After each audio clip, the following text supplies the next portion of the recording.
Hello दोस्तों, स्वागत है आपका मेरे चैनल टैली इनसाइडर में। तो दोस्तों, आज के वीडियो में हम लोग सीखने वाले हैं कि कैसे एक कंपनी से दूसरी कंपनी में डाटा एक्सपोर्ट करें।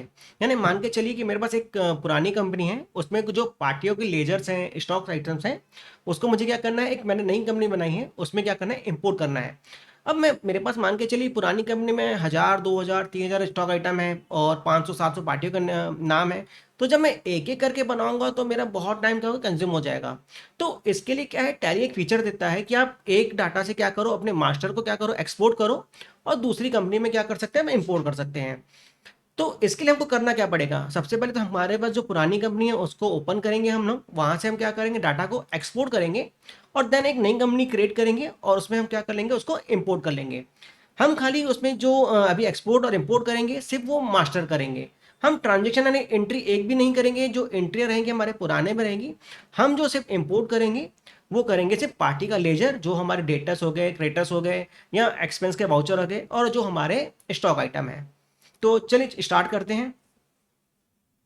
हम आ गए हैं टैली में। अब टैली में देखिए मेरे पास जो कुछ स्टॉक आइटम्स आइटम्स बने हुए हैं, मैं आपको दिखा देता हूँ, और कुछ पार्टियों के लेजर्स हैं सबसे पहले तो, और इसमें कुछ एंट्रीज भी हैं। तो डिस्प्ले डे बुक में जाता हूँ तो देखो मेरे पास एंट्री है बहुत सारी यहाँ पर। ये मेरी सारी एंट्री हैं। अब मुझे इन सब एंट्रियों को मुझे नहीं लेके जाना है, मुझे जो इसमें जो नाम दिख रहे हैं ना, उन सब नाम करने पार्टी के जो लेजर्स हैं उसको एक्सपोर्ट करना है, और जो स्टॉक आइटम्स हैं उसको एक्सपोर्ट करना है। तो मैं आपको स्टॉक आइटम भी दिखा देता हूँ। डी आई स्टॉक आइटम, ये देखिए, ये जो मेरे पूरे स्टॉक आइटम्स हैं। अब मुझे इसको क्या करना है, एक्सपोर्ट करना है यहाँ से और दूसरी कंपनी में इंपोर्ट करना है। तो इसके लिए क्या करेंगे, सबसे पहले हमको आ जाना है एक्सपोर्ट में। एक्सपोर्ट में आने के बाद मास्टर में चले जाएंगे हम लोग, इंटर। अब देखिए यहाँ पर आपको ऑप्शन दिख रहा होगा, लेजर। अब लेजर करेंगे तो सिर्फ लेजर एक्सपोर्ट होगा, तो मुझे क्या करना है, आइटम भी चाहिए साथ में, ऑल मास्टर करना है। तो मैं क्या करूँगा, कॉन्फ़िगर में आ जाऊँगा। कॉन्फ़िगर में आने के बाद मैं यहाँ एंटर करके, यहाँ ऑप्शन मेरे को मिल जाता है, देखिए ऑल मास्टर का। अगर मैं खाली लेजर करता ना तो वहाँ पर क्या होता है, सिर्फ पार्टी का लेजर एक्सपोर्ट होता। अब मुझे क्या चाहिए, पार्टी के लेजर के साथ मुझे क्या चाहिए, आइटम भी चाहिए। ठीक है, तो मैं क्या करूँगा, ऑल मास्टर कर दूंगा यहाँ पर। अब यहाँ पर जो ग्रुप होंगे या पीसीएस यूनिट जो हम बनाते हैं, मल्टीपल यूनिट्स हो जाएंगी, या हमने कुछ गोडाउंस बना के रखे हुए हैं, तो जितने भी मास्टर्स हैं ना वो सारे हो गए इस कंपनी से निकल यानी एक्सपोर्ट हो जाएंगे, और दूसरी कंपनी में हमारे पास इंपोर्ट करने का ऑप्शन मिल जाएगा अपने को। अब इसका जो फॉर्मेट होना चाहिए वो होना चाहिए एक्सएमएल। अगर आप पीडीएफ कर लेते हैं या एक्सेल कर लेते हैं, उससे आपको क्या होगा, एक्सपोर्ट इंपोर्ट नहीं हो पाएगा। तो इसके लिए हमको जो फाइल का जो फॉर्मेट है वो क्या रखना पड़ेगा हमको, एक्सएमएल फॉर्मेट। अब सेकंड जो है, फोल्डर पाथ, आपको जो ये फाइल है वो एक्सपोर्ट करनी कहाँ पर है, जैसे आप वहाँ से इजिली आप एक्सेस कर सकें आप, तो वो फाइल का नाम आपको यहाँ पर याद रखना पड़ेगा। एंटर करते हैं हम लोग। अब मुझे जो ये फाइल का नाम है, मैं सोचता हूँ कि किसी दूसरे फोल्डर में, क्योंकि यहाँ पर बहुत यानी सी ड्राइव में, फिर प्रोग्राम फाइल टैली प्राइम के अंदर जा रहा है, तो मुझे वहाँ नहीं भेजना है। मैं क्या करता हूँ, सिंपल सा सेलेक्ट ड्राइव कर लेता हूँ, डेस्कटॉप में आ जाता हूँ। डेस्कटॉप में दीपक के नाम से फोल्डर बना हुआ है, मैं क्या बोलता हूँ इसको, तो यहाँ पर एक्सपोर्ट हो जा। तो ये हम क्या करेंगे, इसको एक्सपोर्ट कर देंगे। अब देखिए फाइल का जो नेम है वो मास्टर के नाम से है। आप करेंगे एक्सपोर्ट, तो जो मेरी फाइल थी वो हो गई एक्सपोर्ट। मैं आपको फाइल दिखा देता हूँ। दीपक फोल्डर में आ गया।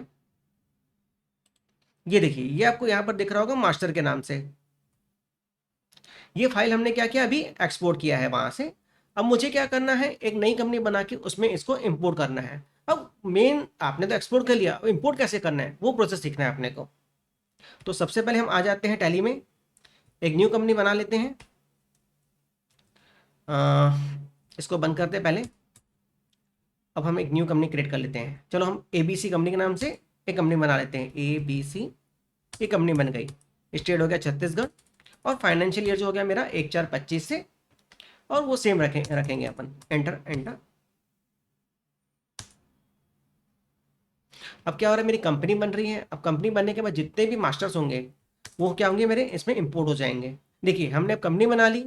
डिस्प्ले अकाउंट बुक लेजर, देखो कोई भी लेजर नहीं है, कैश और सारी पी&एल का लेजर है यहाँ पर। डी आई, देखिए स्टॉक आइटम, यहाँ पर कोई स्टॉक आइटम नहीं है यहाँ पर अभी भी।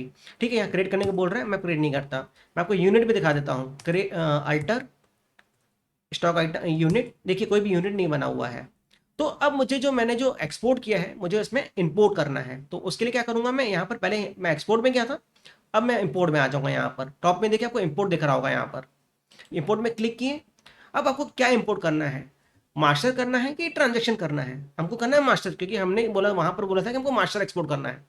तो मैंने क्या किया, मास्टर एक्सपोर्ट कर लिया, इंपोर्ट कर लिया। अब मुझे डाटा का जो लोकेशन था वो क्या था, मैंने रखा था डेस्कटॉप में डी ड्राइव में। तो मैं यहाँ तो मैं डेस्कटॉप में चले या डी ड्राइव में वहाँ से पाथ कॉपी कर लूँ, यहाँ से या तो फिर मैं यहीं से सेलेक्ट ड्राइव का ऑप्शन ले लूँ। तो सेलेक्ट ड्राइव कर लेता हूँ मैं यहाँ पर डेस्कटॉप दीपक के अंदर ये मास्टर एंटर किया, modify with new entry. Data तो मेरे पास कुछ है ही नहीं ना, उसके बाद में मैं क्या कर रहा हूँ, उसको मॉडिफाई विथ न्यू एंट्री कर लेता हूँ। Enter, enter. ये देखिए जो डाटा मेरा वहां पर था पूरा, वो क्या हो रहा है, यहाँ पर इंपोर्ट हो रहा है। देखो यहाँ पर आपको ऑप्शन दिख रहा होगा, इंपोर्ट कंप्लीटेड सक्सेसफुली। ये देखो, तो मेरे जितने भी डाटा थे ना वो प्रॉपरली क्या हो गए, इंपोर्ट हो गए हैं। अब मैं अगर डिस्प्ले अकाउंट बुक लेजर में देखो, पहले कोई भी डाटा नहीं था इसमें, लास्ट में जितने मेरे वहां पर जो डाटा थे लेजर्स थे वो सारे आ गए हैं। फिर आते हैं हम अल्टर में, स्टॉक आइटम। ये देखो पहले कोई भी आइटम नहीं था मेरे पास, अब सारे आइटम आ गए हैं यहाँ पर। अब मैं यूनिट दिखा देता हूँ आपको, अल्टर में गए यूनिट, ये देखो यूनिट मेरे पीसेस बने, पीसेस आ गया। अब कई बार दिक्कत क्या होती है, जब हम इंपोर्ट करते हैं ना तो उसमें ओपनिंग बैलेंस आ जाता है, ये देखो। बट इसमें नहीं आया है, क्योंकि मैंने क्या है, टैली को स्प्लिट करके रखा हुआ था। अगर उसमें अगर आपके पास ओपनिंग बैलेंस आ जाए तो उस कंडीशन करना क्या आपको, तो आप चार्ट अकाउंट में जाएंगे, लेजर्स, और यहाँ पर देखिए एक ऑप्शन दिख रहा होगा मल्टी मास्टर अल्टर का, ये देखो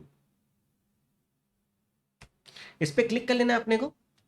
मल्टी अल्टर में चले जाएंगे, ऑल अकाउंट्स। अब यहाँ पर एक ऑप्शन देखिएगा जीरो ओपनिंग बैलेंस, ये देखो इस पर जब आप क्लिक करेंगे तो जितने भी आपके ओपनिंग बैलेंसेस आए होंगे यहाँ पर इंपोर्ट के जरिए, हमने मास्टर को एक्सपोर्ट किया हो या आइटम के जो ओपनिंग होंगे, यहाँ से हम सिंगल क्लिक में क्या कर सकते हैं, हम जीरो कर सकते हैं।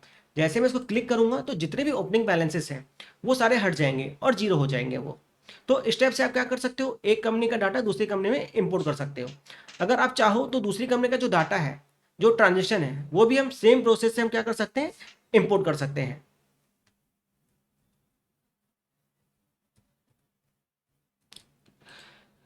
कहीं से तो आप मुझे कमेंट कर सकते हैं, तो मैं आपको उस टॉपिक की वीडियो बना के शेयर कर दूंगा आपको।